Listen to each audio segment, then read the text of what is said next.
Hare Krishna. It's a pleasure to be here with all the devotees, their lordships, and by your mercy I can say something in your service today about Chaitanya Mahaprabhu and his pastimes with IsvaraPuri. So I just chose one verse to read today from where Srila Prabhupada describes a little bit about Sri Chaitanya Mahaprabhu and Madhavendra Puri. This is we'll read from Sri Chaitanya Charitamrita Adi Lila, 9th chapter, text number 11. Shri IsvaraPuri rupe angura pushta hoila apane Chaitanya mali skanda upajila. Translation and purport by Srila Prabhupada.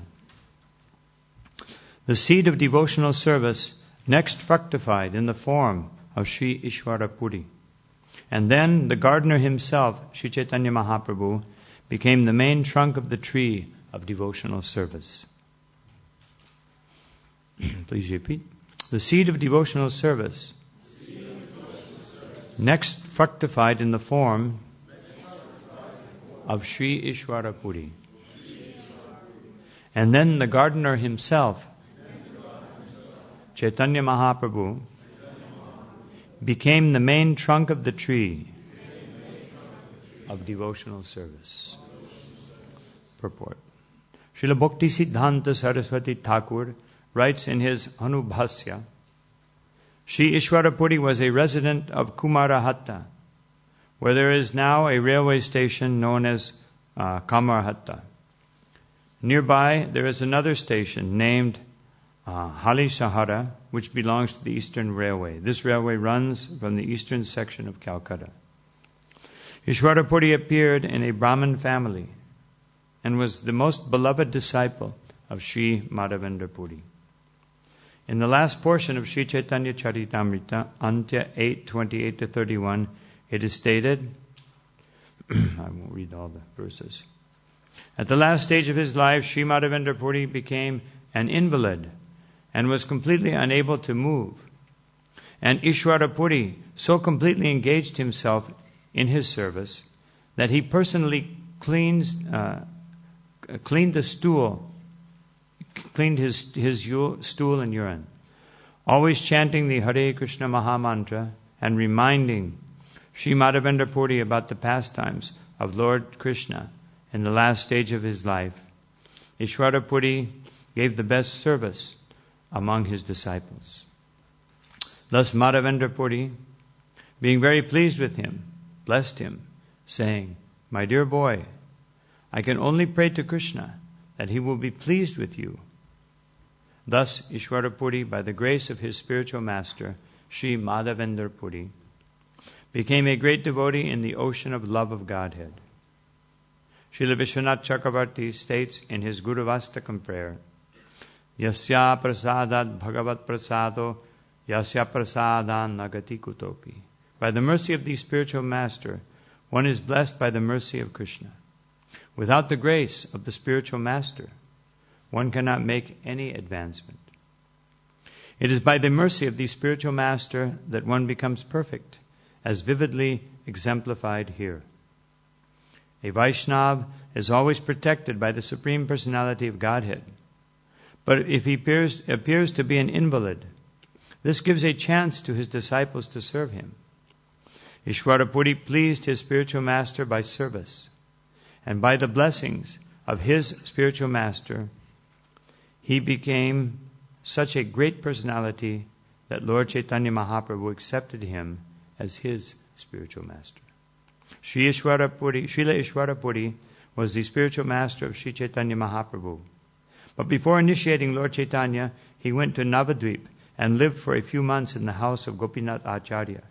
At that time, Lord Chaitanya became acquainted with him. And it is understood that he served Sri Chaitanya Mahaprabhu by reciting his book, Krishna Lilamrita. This is explained in the Sri Chaitanya Bhagavat Adi Kanda, chapter 11. To teach others by example how to be a faithful disciple of one's spiritual master, Sri Chaitanya Mahaprabhu the Supreme Personality of Godhead visited the birthplace of IsvaraPuri at Kumarahatta and collected some earth from his birth site. This he kept very carefully, and he used to eat a small portion of it daily. This is stated in the Chaitanya Bhagavat Adikanda chapter 16. It has now become customary for devotees, following the example of Sri Chaitanya Mahaprabhu, to go there and collect some earth from that place.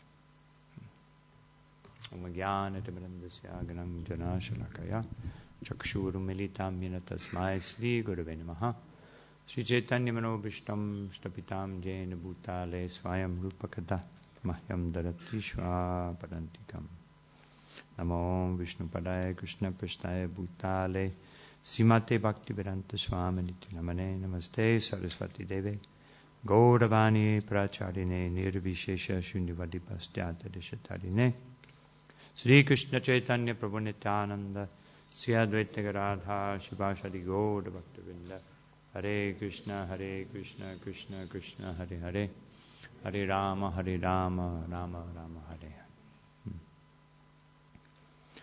So here Srila Prabhupada in this purport has given an introduction to the interchange, the interaction between IsvaraPuri and Sri Chaitanya Mahaprabhu. We can note from Srila Prabhupada's purport that he emphasizes the most important aspect of IsvaraPuri's relationship with Chaitanya Mahaprabhu is that he acted as his spiritual master. Of course, the spiritual master is always a servant of the disciple in the ultimate sense. Srila Bhaktisiddhanta Saraswati Thakur says that if a spiritual master thinks that he's a spiritual master, then he's simply a cow. Instead of guru, he's goru. Simply a cow. Cow mentality or ass-like mentality.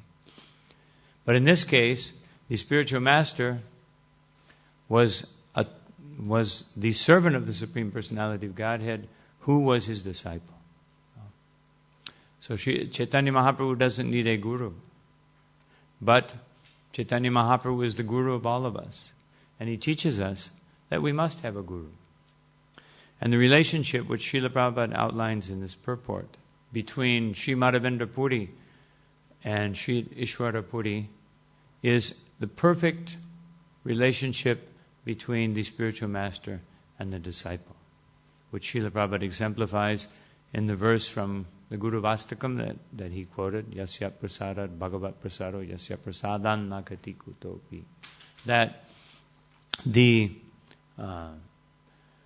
only way that one can make advancement in spiritual life is to satisfy the spiritual master. And IsvaraPuri, among the disciples of Madhavendra Puri, IsvaraPuri was not necessarily, although he was a scholar and he was very learned, he was not necessarily the most learned.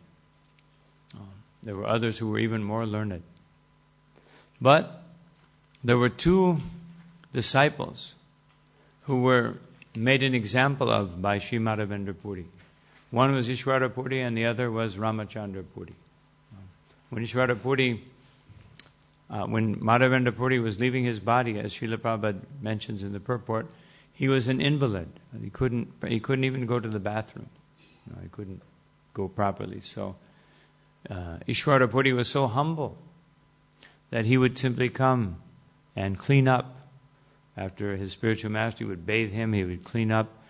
Even some of the other disciples didn't do that, although they were very faithful. But so he became the example of a perfect disciple that is willing to do anything and everything for the pleasure of the spiritual master. And on the other hand, Ramachandra Puri, when his spiritual master was reciting one verse, speaking about Mathuranath, that I dadrat Mathuranath aho. Oh, Master of Mathura, Sri Krishna, you are the savior of Dima Dayadra, of the most fallen and the poorest of all. And you have come, but yet somehow or another, you have left me. I can't find you. I have not attained Mathura, otherwise I have not become a resident of Vrindavan. This he was crying out in humility. So Ramachandra Puri said, why are you crying? No, you're about to leave your body. You should be meditating on the Brahman. No, a person who is fixed in Krishna consciousness doesn't cry, especially at the time of death. So Madhavendra Puri said, get out of my sight. I don't even want to see you. Seeing you will certainly take away any possibility I have of attaining love for Krishna. No. And so he was rejected. So these two examples. No. One who tries to think, as Srila Prabhupada said in one letter to a devotee, don't try to be a better Paramahansa than your Guru Maharaj. No. Even if someone becomes very learned and someone becomes very accomplished in devotional service and even surpasses the service of their spiritual master, just like Srila Prabhupada surpassed so many persons in what he achieved in the parampara. But Srila Prabhupada didn't think, yes, now I'm the topmost. No. Just see, I've done more than so many others. No. He considered himself always a humble servant of the spiritual master. And Sri Chaitanya Mahaprabhu, who can speak of, who surpasses everyone? Yet he became a very humble servant of his spiritual master. So that relationship we'll speak about at the end, how that relationship manifested in very important instructions for us. So how did they meet? It's briefly mentioned here in the purport that Sri Chaitanya Mahaprabhu was living in Navadvip, and of course, as we know, he was Nimai Pandit. He was the greatest scholar, and he had many, many students, and he was always speaking about logic. Now, why did he do this? Why did Chaitanya Mahaprabhu, who came to give love of God, Krishna Prema Pradayate, to give Krishna Prem to everyone, why is he acting like a great scholar? And he would never speak about Krishna. He might mention Krishna in grammar, but he did not glorify Krishna, nor did he manifest Krishna Bhakti, other than a ritualistic standard type of bhakti that he performed at his home, because they had the deity of Adoksaja Krishna in the home of Jagannath Mishra and Shachi Mata. Of course, Jagannath Mishra was not present at this time. So he would worship the deity, but actually he wouldn't, as opposed to all of the devotees who were surrounding him, headed by Advaita Acharya, who would all meet in the house of Advaita Acharya and discuss Krishna consciousness. Actually, to the point where Advaita Acharya, when they would have kirtans, they would either have in the house of Advaita Acharya or in the house of Shivas. And Shivas and his three brothers, they would always chant all night long, chant the glories of Krishna. They even chanted more than they would usually chant, than a devotee would normally chant, because they were surrounded by materialistic persons in Navadvip. So, but Mahaprabhu, at this point in time, demonstrated himself as a great scholar. Such a great scholar that the only person who could even understand his scholarship, his grammar, was Gangadas Pandit, his teacher. No one else could ever understand him. He even empowered one of his devotees, Mukunda, to be a great scholar. But then he would challenge Mukunda. All the time he would challenge him. He would take great pleasure in defeating him. He defeated everyone so much that devotees would avoid him. And they would think, what can we do? He's so beautiful, we can't resist him. But he never talks about Krishna. So we can't really associate with him. So everyone would see Chaitanya Mahaprabhu in a different way. The scholars saw him as Brihaspati. Materialistic persons saw him as Cupid. The atheistic persons saw him as Yamaraj. And the devotees saw him as a recipient for devotional service. They said, he's so beautiful, he's so wonderful. He should be a great devotee of Krishna. So they would pray for him, and he would say, I'm so fortunate you're praying for me. So one day, Mukunda was coming and he saw Nimai, and he turned around and went away. So Nimai said to his servant Govinda, He said, he is trying to avoid me because he thinks I'm not speaking about devotional service. But he does not understand that one day I will speak about devotional service and I will perform so much bhakti that I will defeat everyone. No. Of course, Govinda, he was really revealing who he really was and what his mission was, but Govinda couldn't understand. And so this is the situation in Navadvip. It got so bad that Advaitacharya said, I have already called the Lord, and if he doesn't manifest soon, I will take my Sudarshan chakra and I will cut off the heads of all these atheists because they're insulting the devotees. The one thing the Lord can't stand or a devotee can't stand is if a devotee of the Lord is insulted. So they were being insulted left and right all the time. So this got worse and worse and worse. And so one day, IsvaraPuri came to Navadvip. But he was disguised. And he was disguised as a Mayavadi sannyas, as an Ekadanda sannyas. Just like Pundarik Vidyanidhi and other great devotees of the Lord, they did not reveal their elevated level of devotional service to people in general because they felt like, why should I demonstrate anything before these fools and rascals? Because a devotee does not consider himself to be a great devotee. A devotee simply wants to peacefully serve the Supreme Personality of Godhead. Now one may think, well, we're preachers. We're supposed to go out and preach to these people. But actually they had already tried that and they couldn't. They were simply challenged. And so they would just maintain their own lives and they would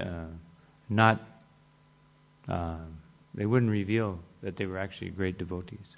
So he came to Navadvip and he searched out the house of Advaitacharya because he knew that Advaitacharya was his godbrother. He was a disciple of Sri Madhavendra Puri. And this shows that a Vaishnava actually always looks for the association of great Vaishnavas and those who are servants of his spiritual master. Just like we're very happy to see those who are servants of Srila Prabhupada. We're happy to see any Vaishnava. But especially we're happy to see those who are servants of Srila Prabhupada because they will have the same mood of devotional service as we do. So he went to the Advaitacharya's house. Every night, every evening, in Advaitacharya's house, Mukunda would come and he would sing beautiful songs about Krishna. So Mukunda was there and IsvaraPuri came in. And immediately Advaitacharya could recognize this is a very special personality. He didn't know him. He hadn't met him up to that point. But he saw him and he thought, this is a very special personality. And he came in, and also Mukunda. He could just look at him and he could understand this is actually a great devotee. But for some reason he's disguised as an Ekadanda sannyas. So Mukunda, he started to sing one very beautiful song about Krishna. And immediately IsvaraPuri started shivering in ecstasy. Transcendental ecstasies covered his body. He fell to the ground. He started crying and shouting out, Krishna, Krishna. And Advaitacharya said, I know that I can tell you are a Vaishnava. Give up your disguise. Who are you? So he said, I am the servant of Madhavendra Puri, IsvaraPuri. And everybody, because his glories were already known as being the greatest servant of Madhavendra Puri. So immediately everyone glorified him and they began to chant. Mukunda chanted more and more verses about Krishna, and IsvaraPuri was feeling more and more and more ecstasy at every moment. Actually, when Advaitacharya took him, and he said, now my house has become very blessed. Because just as it says in the Srimad Bhagavatam, that Bhavad Vidha Bhagavatas, Tirtha Bhuta Swayam Vibhu Tirti Kurvanti Tirtani Swantastena Gadabhita that when a great devotee of the Lord appears, wherever that devotee goes, or whatever place that devotee settles in or lives in, that place in itself becomes a place of pilgrimage. Teaching us that the real places of pilgrimage, Srila Bhaktivinoda Thakur sings in his Kalyana Kalpataru, one song where he says that, Oh my devotee, my dear brother, you've gone to so many places, Dwarka, Mathura, here and there, all these holy places, and you are seeking out to become purified and you want to have some spiritual understanding, but don't you realize that the only place where there's actually, where the Supreme Personality of Godhead is glorified is where we find His devotee. That is the place of pilgrimage that we should go to. So, everyone began to glorify IsvaraPuri. And he would come, so he decided to stay for a few months in Navadvip, and he stayed in the house of Gopinath Acharya. And so one day while he was walking through the streets of Navadvip, he met Sri Chaitanya Mahaprabhu. And when they saw each other, immediately he was attracted to the beauty of Chaitanya Mahaprabhu, although he, at that point, by Yoga Maya, he didn't realize that this is the Supreme Personality of God. And immediately Chaitanya Mahaprabhu, who wanted to perform his Lila of being a devotee, he could see that IsvaraPuri was his instrument. And so he offered him obeisances. And they embraced. And as they embraced, they felt great happiness. And so Chaitanya Mahaprabhu said, he asked about his identity, and he said, so please come to my house for lunch. And so he invited IsvaraPuri, and he came to his house, and IsvaraPuri, the Chaitanya Mahaprabhu was also showing by this that when one meets a great personality, that one should immediately serve them. And so he served him very nicely. Shachi Mata cooked very wonderful things, and they sat down and they began to discuss Krishna. And so after discussing for some time, they again embraced one another, and they bathed one another in tears of love of Godhead. And from that day on, Chaitanya Mahaprabhu decided to meet with IsvaraPuri every day. And so IsvaraPuri he had written one book, Sri Krishna Lilamrita. And he was teaching Gadadhar Pandit, because Gadadhar was a very, very great devotee. He was known as a great devotee, and he was a celibate brahmachari from birth. So he was teaching him. So he said, I have this book, and Nimai Pandit, you are a great scholar. So can you please find the faults in my book and correct them? I want this book to be perfect. And so he came and he started reading the Sri Krishna Lilamrita to Chaitanya Mahaprabhu. And Mahaprabhu took the book and he said, faults? Any book that is written by a devotee, there can be no faults.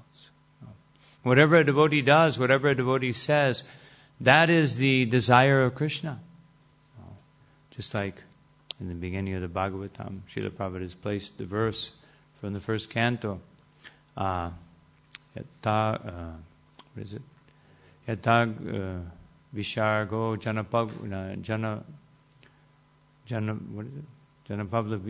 Janataga Viplavo Yasmit Patishlokam Abadyavatyapi Namanyanantasya Yasho Kitani Yat Shinvanti Gayanti Grinanti Salabha. That even if something is imperfectly composed, if it is actually a glorification of the Supreme Personality of Godhead, it will be a revolution that will cleanse the hearts of anyone who is thoroughly honest and who is interested in hearing and chanting the glories of the Supreme Personality of Godhead. So Chaitanya Mahaprabhu said, how can I correct it? Anyone who tries to correct such a book is simply a fault finder, an offender at the lotus feet of the Supreme Personality of Godhead. That your book is so perfect. But anyway, every day he would hear, and after some time, he said, well, actually, after studying your book, I did find that you have used one form Atmanapadi. And so I think this form should be Paramaipadi. These are two grammatical declensions of verbs. So you either follow one system or the other. So IsvaraPuri, he sat down and he analyzed it, and he said, actually, I have analyzed your criticism, and I've decided that what I did was correct. And so Chaitanya Mahaprabhu immediately accepted the defeat of his devotee, even though he's the Supreme Personality of Godhead. And Chaitanya Mahaprabhu could find the faults in the Digvijay Pandit, in his perfect grammatical compositions, which were made by the goddess of fortune herself. But he accepted this chastisement, showing us that two things. First of all, that a devotee always accepts the version of a superior Vaishnava. Otherwise, this superior Vaishnava was going to become his spiritual master. So he accepted the chastisement. And secondly, that the devotee of the Lord always wants his devotee to be victorious. So by allowing IsvaraPuri to be victorious, he's showing that actually the Lord is more happy to see his devotee become glorified than himself being glorified. So they went on associating for some time, and then IsvaraPuri, being a sannyasi and being a great devotee of the Lord, he said, now I must move on. So he left. And Sri Chaitanya Mahaprabhu, he continued his pastimes in Navadvip. And then after some time passed by, and then the assaults of the atheistic persons, their insults and everything to the Vaishnavas became more and more acute. So Chaitanya Mahaprabhu decided, now is the time I must manifest my pastime, my Sankirtan pastime. So, on the pretext of going to Gaya, he took permission from his mother and he took some of his students and began to go to Gaya. And on the way, he caught a fever. Of course, this was a Lila. This is not that he has to get sick. And his disciples, his students, they tried so many things to cure him. Nothing worked. He said, no, actually, the only thing that will save me is the water that has washed the feet of the Brahmins. And not any Brahmin, but Vaishnava Brahmins. And so they went and they got the water that had washed the feet of one Vaishnava Brahmin, and they brought it back. Chaitanya Mahaprabhu drank it, and he was immediately cured. Otherwise, showing us that it is the mercy of the servants of the Supreme Personality of Godhead that actually purify us. So, Chaitanya Mahaprabhu continued till he got to the Puna River, which is right on the border of Gaya. And he took his bath there, offered his oblations, and then he went on to enter into Gaya and to the Brahma Kund, Brahma Tirtha, and there he took bath again, offered oblations to the forefathers, and then he arrived at the Chakravedi, at the lotus feet of Gadadhar, the Supreme Personality of Godhead. And when he arrived there, he felt great ecstasy. And then the Brahmins who were sitting there, they began to glorify the lotus feet of the Supreme Personality of Godhead. Those lotus feet were actually placed there to defeat the atheists. And later on, the Buddhists tried to take over that place, and the lotus feet of the Lord defeated them. So the Brahmins were chanting the glories of the lotus feet. The lotus feet of the Lord have purified the head of Bali Maharaj. From the lotus feet of the Lord comes Ganga Devi. The lotus feet of the Lord are the worshipable objects of Lakshmi Devi. And her whole consciousness is absorbed in these lotus feet.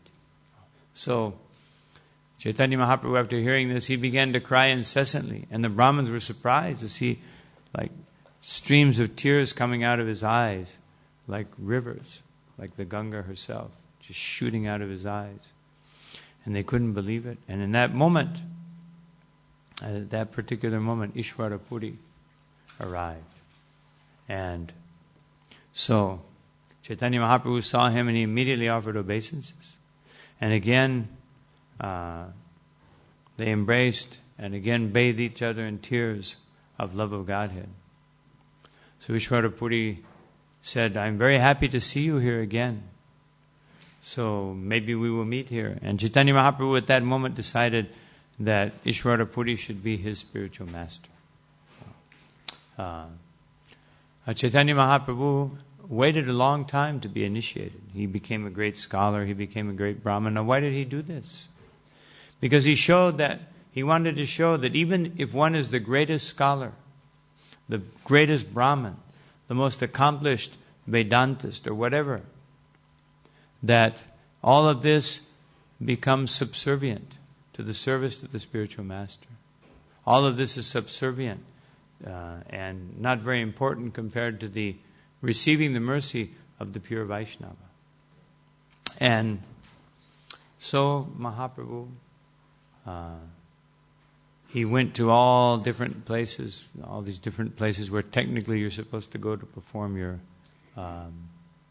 the Shraddha ceremony. And then he came back to one little residence where he was staying, and he began to cook. And IsvaraPuri was seeking him out, and he found where he was, and he came to that place. And Chaitanya Mahaprabhu had just finished cooking, and IsvaraPuri walked in and he said, "Oh, you are such a great personality, let me offer you my lunch. I've just cooked it." And he said, "No, what will you eat? Let us divide it in 2 portions. And you can have half, I'll have half." And Mahaprabhu said, No, I'll cook later. You please take. And so he served him very nicely, showing again how one should be always disinterested in one's own situation, that one should simply be interested in serving the spiritual master, even at one's own discomfort. Of course, while he was serving IsvaraPuri, the goddess of fortune, invisibly, she appeared and cooked another portion for Mahaprabhu, so he was able to take right afterwards. But he served him very nicely, and then after serving him, he bowed down and offered obeisances. And he said, "My dear Puripad, I have come here to Gaya to beg you to please give me initiation. Will you please accept me as your disciple?" And IsvaraPuri said that actually my whole life is given to you. My whole life is an offering to you. Therefore, to give you initiation is very insignificant. He said, actually, from the first time I met you, when I left,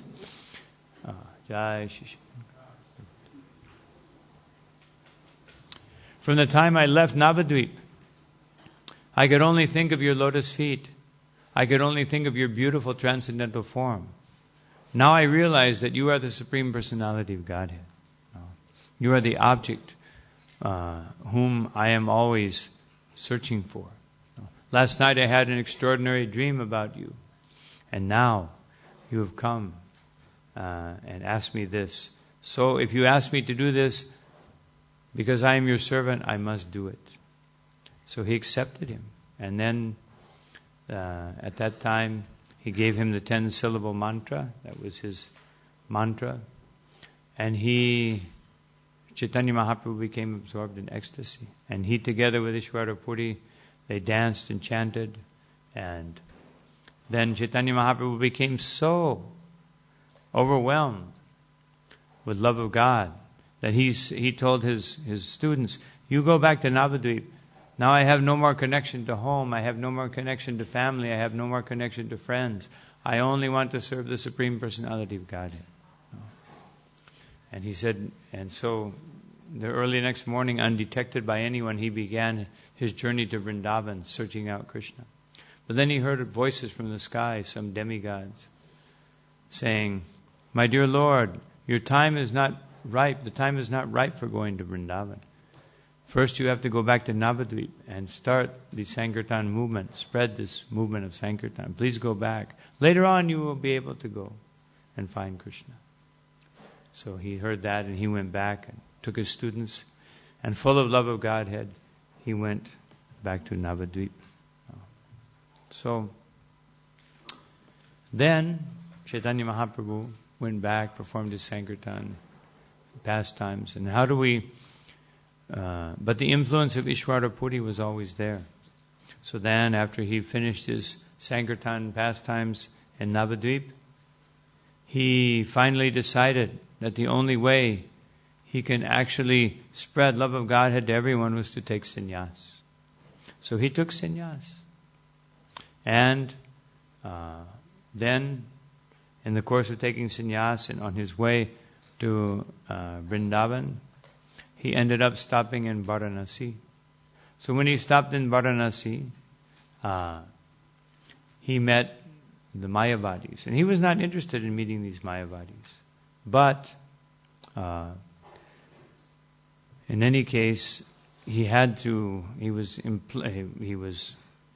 were one Mahastrian Brahmin especially, he wanted Mahaprabhu to meet with them because they were insulting the devotees and they were insulting Mahaprabhu.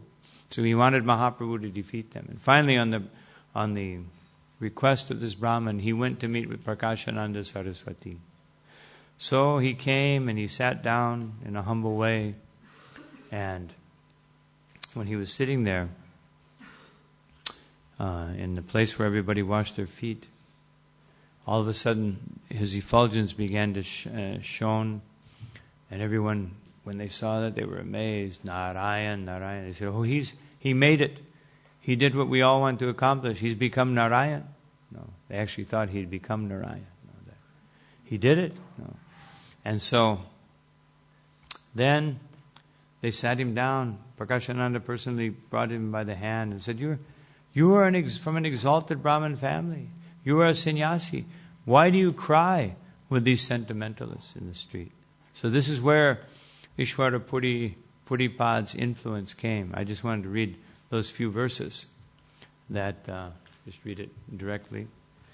The verses that followed after this. Why do you do this? Why do you follow these sentimental chanters and dancers? So Chaitanya Mahaprabhu said, Prabhu kahi shuna shi padihara karana Guru mori mukadeki korila shasan. Sri Chaitanya Mahaprabhu replied to Prakashananda Saraswati, my dear sir, kindly hear the reason. My spiritual master considered me a fool, and therefore he chastised me. Murka tumi tomhara nakila vedantadikar Krishna mantra japa sada e mantra sar. You are a fool, he said. You are not qualified to study Vedanta philosophy, and therefore you must always chant the holy name of Krishna. This is the essence of all mantras or Vedic hymns. So in this instruction, he says, first of all, that Murka tumi, you are a fool. Just like Krishna says to Arjuna, that Ashochas anvachochas tvam pagavadham srivashase gatasum agatasum cha nanashachanti panditaha. That Arjuna, you are a fool. You're thinking yourself very learned and speaking in a very learned way, but actually you are a fool. So this is the first qualification. Trinadapi sunichena. Before the spiritual master, we must be very humble. Take a very humble attitude. Otherwise, we will not be able to learn properly.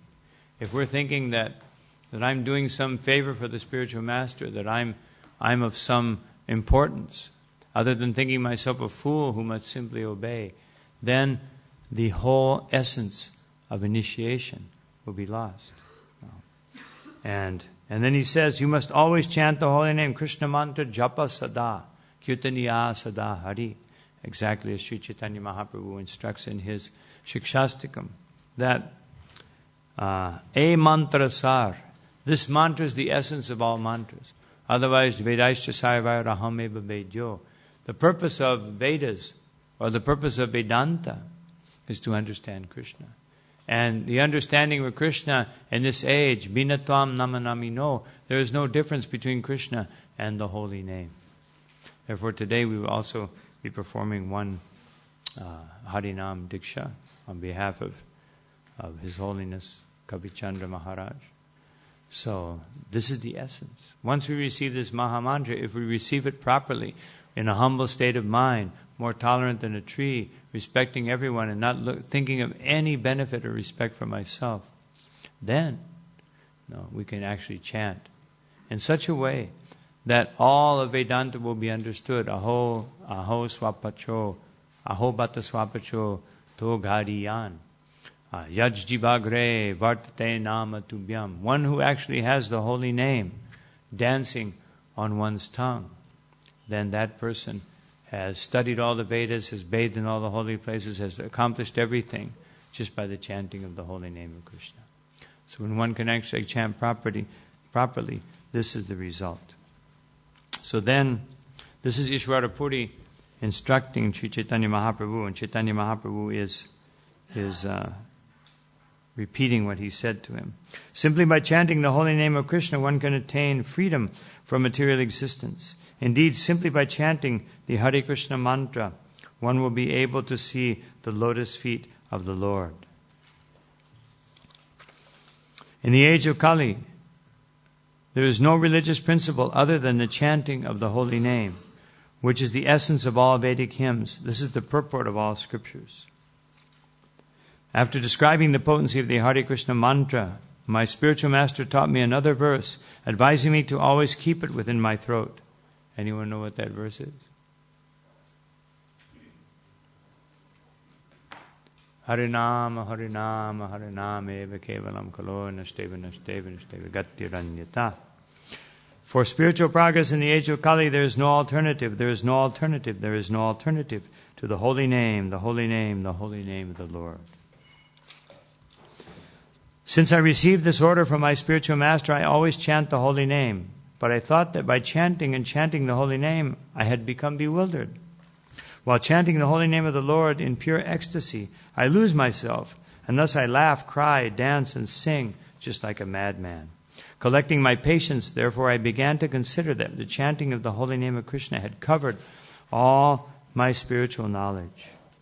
I saw that I had become mad by chanting the holy name, and I immediately submitted this at the lotus feet of my spiritual master, Sri IsvaraPuri. My dear Lord, what kind of mantra have you given me? I have become mad simply by chanting this Maha Mantra. Chanting the holy name in ecstasy causes me to dance, laugh, and cry. When my spiritual master heard all this, he smiled and then began to speak. It is the nature of the Hare Krishna Maha Mantra that anyone who chants it immediately develops his loving ecstasy for Krishna. Religiosity, economic development, and sense gratification and liberation are known as the 4 goals of life. But before love of Godhead, the 5th and the highest goal, these appear as insignificant as a straw in the street. For the devotee who has actually developed bhava, the pleasure derived from dharma, artha, kama, and moksha appear like a drop in the presence of the sea. The conclusion of all revealed scriptures is that one should awaken his dormant love of Godhead. You are greatly fortunate to have already done this. It is a characteristic of love of Godhead that by nature it induces transcendental symptoms in one's body and makes one more and more greedy to achieve the shelter of the lotus feet of the Lord. When one actually develops love of Godhead, he naturally sometimes cries, sometimes laughs, sometimes chants, and sometimes runs here and there just like a madman. Perspiration, trembling, standing on end of one's bodily hairs, tears, faltering voice, fading complexion, madness, melancholy, patience, pride, joy, and humility. These are the various natural symptoms of ecstasy of love of Godhead, which cause a devotee to dance and float in an ocean of transcendental bliss while chanting the Maha Mantra. It is very good, my dear child, that you have attained the supreme goal of life by developing love of Godhead. Thus you have pleased me very much, and I am very much obliged to you. My dear child, continue dancing, chanting, and performing Sankirtan in the association of devotees. Furthermore, go out and preach the value of chanting Harinam, for by this process you will be able to deliver all souls. Saying this, my spiritual master taught me a verse from the Srimad Bhagavatam. It is the essence of all the Bhagavatam's instructions. Therefore, he recited this verse again and again. And here's the verse and the conclusion.